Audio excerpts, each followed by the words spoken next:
ये है अब चौथा सवाल एक्सरसाइज 1.1 का। इसमें क्या दे रखा है कि हमें यूक्लिडियन प्रमेय का प्रयोग करते हुए, इसमें दे रखा है हमें कि यूक्लिडियन प्रमेय का प्रयोग करते हुए दर्शाइए किसी धनात्मक पूर्णांक का वर्ग पूर्णांक m के लिए 3m1 और 3m1+1 के रूप में होता है। तो यहाँ क्या संकेत का मान लीजिए कि x कोई धनात्मक पूर्णांक है, तब 3q+1 3q+2 के रूप में लिखा जा सकता है। और इनके वर्ग को दर्शाइए कि इनका वर्ग 3m और 3m+1 के रूप में होगा। तो सबसे पहले इसने हमें ये दे रखा है कि m एक इंटीजर है, यानी कि m की वैल्यू वो भी धनात्मक है। तो धनात्मक के लिए 1 2 3 4 5 6 ये धनात्मक इंटीजर हो जाएंगे, यानी कि धनात्मक पूर्णांक हो जाएंगे। और ये इसने दे रखा है कि हमें x इक्वल टू संकेत में दे रखा है कि x इक्वल टू हम क्या रखेंगे 3q+1 और 3q+2। ये भी क्या है इंटीजर है, ये यानी कि ये भी क्या है हमारे पास इंटीजर यानी कि पूर्णांक संख्या है। तो ये भी पूर्णांक संख्या है। तो आगे क्या बोल रहा है कि अगर हम इनका वर्ग करेंगे तो ये किस रूप में आएंगे 3m+1 और 3m+2 इस रूप में आएंगे। तो इस सवाल का कैसे करना है, m यानी कि एक पूर्णांक संख्या है, 1 2 3 4 कुछ भी हो सकता है, ऐसे 1 2 3 4 कुछ भी हो सकता है। जैसे कि m की जगह हम 2 रख दिया माना, जैसे कि तो 2 3 जा 6 +1 7 हमेशा इंटीजर आ रहा है। ऐसे क्या है q भी हमारे पास ये भी इंटीजर ही है। अगर q की जगह हम 2 भी रखेंगे 1 रखेंगे तो हमेशा एक पूर्णांक की संख्या मिलेगी। तो इसे कैसे करना है हमने आगे, तो इसमें हमने इसमें हमें क्या देगा इसने कि माना कोई एक धनात्मक पूर्णांक दे रखा आपने हमें माना x कोई धनात्मक पूर्णांक है, ये दे रखा इसने हमें। तो जहाँ धनात्मक पूर्णांक है तो x की वैल्यू, x की संभव वैल्यू, x के मान एक तो हो गया 3q+1 और 3q+2 ये हैं। अब इनका वर्ग करने पर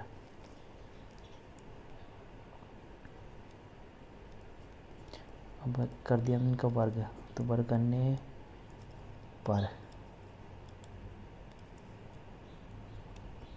तो वर्ग कर दिया हमने। तो जैसे कि इसका पहले का सब वर्ग, तो सबसे पहले इसमें हमें क्या मिल रहा है b हमें क्या है यहाँ पे b इक्वल टू क्या है हमारे पास 3, और जो हमारे पास x की वैल्यू होगी 3q+r के रूप में होगी, जहाँ r की वैल्यू क्या हो सकती है, जहाँ r की वैल्यू एक तो 0 हो सकती है, 1 हो सकती है और 2 हो सकती है, यानी कि b से हमेशा कम होगी ना r की वैल्यू है वो हमेशा b से कम होगी और 0 से बड़ी, ये होना चाहिए ना हमेशा। तो इस हिसाब से r की वैल्यू क्या आएगी 0 1 2 3। तो सबसे पहले अब हमने क्या दिया r इक्वल टू 0। तो r इक्वल टू 0 रखने पर अब हमने r इक्वल टू 0 रखा तो क्या हो जाएगा x इक्वल टू क्या हो जाएगा 3q, ये हो जाएगा r इक्वल टू 0 का 3q हो जाएगा। तो अब इसका वर्ग कर दिया हमने, अब इसका वर्ग किया तो ये हो जाएगा x² और ये हो जाएगा 3q का स्क्वायर। तो ये हो जाएगा x² इक्वल टू 3 3 9q। अब हम इसे कैसे लिख सकते हैं x² को 3 × 3q का स्क्वायर यूँ लिख सकते हैं ना हम इसे, और x² इक्वल टू 3 और m, ये भी क्या है पूर्णांक की संख्या है, तो इसकी जगह हम m रख सकते हैं ना। क्यों रख सकते हैं, क्योंकि अगर हम इसका स्क्वायर भी, ये हमारे पास है 3m², अगर हम इसकी जगह कुछ भी रखें, क्योंकि q पूर्णांक एक, तो क्यू की जगह हम कुछ भी रखेंगे, 1 2 3 4, तो हमें पूर्णांक जैसे हमने 4 ही रख दिया, माना ये पूर्णांक है तो 4 रख दिया, 4 4 को 16 3 48, यानी कि 48 भी पूर्णांक की संख्या आ रही है। ऐसे हम 3 की जगह 1 भी रख देंगे तो हमेशा 3 ही आएगा, यानी कि हमें हमेशा पूर्णांक की संख्या मिलेगी। तो हमेशा इसलिए हमने m रख दिया इसकी जगह, तो m रख दिया तो ये आ गया। पहले तो यही करना था हमें, ये आ चुका है हमारे पास। अब है हमारे पास r इक्वल टू हमने 1 रख दिया, और तो ये हो जाएगा x इक्वल टू कितना हो जाएगा, ये 3m प्लस 1। अब स्क्वायर करेंगे अगर हम इसका 3m प्लस 1 का होल स्क्वायर, तो ये आगे किए हमने, ये कितना हो जाएगा, तो ये हो जाएगा X square equal to A plus B का होल स्क्वायर लगा इस पर 3m का स्क्वायर प्लस 1 का स्क्वायर प्लस 2ab 2a और b, तो कितना ये हो जाएगा 9। अरे ये क्यू है, ये m नहीं है, अरे यार ये क्यू है यार, 3q।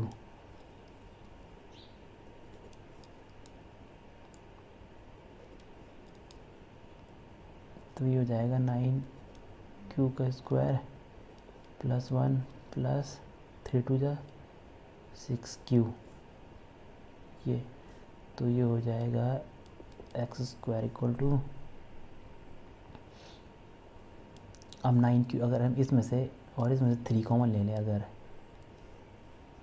ये इसमें से और इसमें से 3 कॉमन लेंगे माना, तो 3 कॉमन लेंगे तो हमें 3m प्लस 1 के रूप में बनाया, तो 3 कॉमन लिया इस दोनों में से, 1 को छोड़ दिया क्योंकि 3q प्लस 1 3m प्लस 1 बनाना है हमें इसे। तो ये हो जाएगा 3 कॉमन लिया तो ये हो जाएगा 3q स्क्वायर और प्लस अंदर क्या बचेगा 2q, और ये हो जाएगा प्लस 1। अब एक्स स्क्वायर 3, हम इसको क्या लिख सकते हैं, m लिख सकते हैं ना, क्यों, क्योंकि ये भी एक पूर्णांक है, तो इसकी जगह हमने m लिख दिया। m भी एक पूर्णांक है, मान पूर्णांक क्यों, मतलब अगर हम 1 की यहाँ 3q की जगह 1 रखेंगे, q की जगह 1 रखेंगे तो हमें पूर्णांक की संख्या मिलेगी। जैसे कि एक थोड़ा सा करके देखते हैं, 3 इंटू 1 का स्क्वायर प्लस 2 इंटू 1, तो ये हो जाएगा 3 प्लस 2 बराबर 5। तो यानी कि हमें पूर्णांक की संख्या मिल रही है हमें, तो इसलिए क्या हो जाएगा ये, इसलिए इस रूप में लिख दिया हमें से। अब है एक और कंडीशन रह रही है अब हमारे पास, अब है r इक्वल टू, जैसे हमने कितना रखा 2, तो ये हो जाएगा x इक्वल टू हो जाएगा ये 3q प्लस 2। तो अगर इसका अब इसका वर्ग कर देंगे हम, तो वर्ग करेंगे तो ये जाएगा 3q का स्क्वायर प्लस 2 का square plus 2 3q into 2ab, ये हो जाएगा एक्स स्क्वायर 9q का स्क्वायर 2 2 जा 4 प्लस 6 3 2 जा 6 2 जा 12।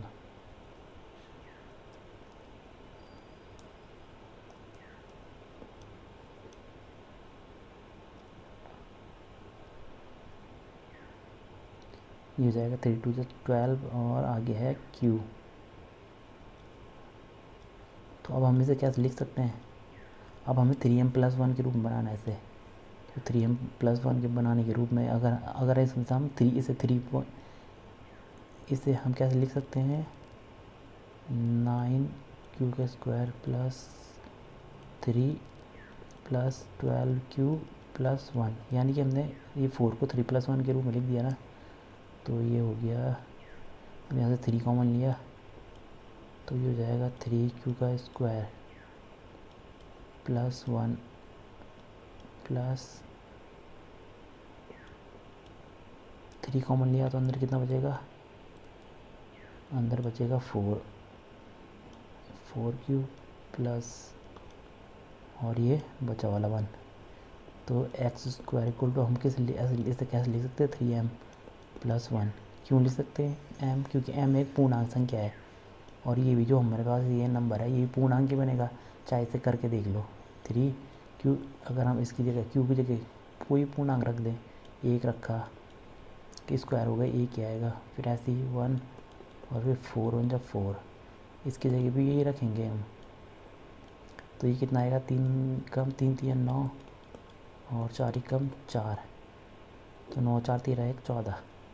तो यानी कि हमें एक पूर्णांक की संख्या मिल रही है और हमें यही सिद्ध करना था कि हम पूर्णांक संख्या का वर्ग जो इस रूप में होगा 3 क्यू प्लस 3 क्यू और ये इस रूप में होगा, वो इस रूप में आएगा उसका वर्ग करने पर, यानी कि स्क्वायर करने पर ये। तो यही हमें सिद्ध करना था, ये आ चुका है।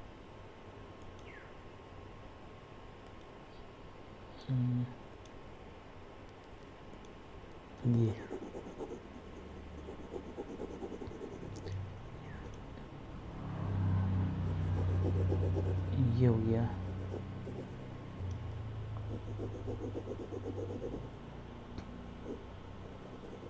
यही तो करना था हमें सिद्ध। अब है नेक्स्ट सवाल।